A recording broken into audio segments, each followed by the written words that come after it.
How to download all photos from Google Photos. Hi everyone, I'm back with a new video. In this video, I'm gonna let you know the ways to download all photos from Google Photos. So to do this, you just have to go ahead and open up your Google Photos app. And on this page, what you need to do is press the profile icon from the top right, go to manage your Google account. When you actually do that, go to data and privacy section, and on this page scroll down to the bottom and you should be able to find this option as apps and services. Under it you can find this option as content saved from Google services. Go ahead and press the arrow and you can go ahead and locate your Google Photos. So first of all, locate Google Photos and press the download button.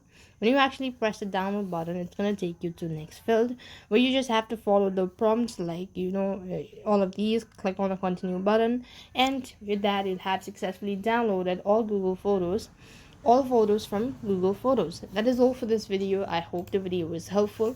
Make sure to like, share and subscribe to our channel. Thank you for watching. See you in the next video.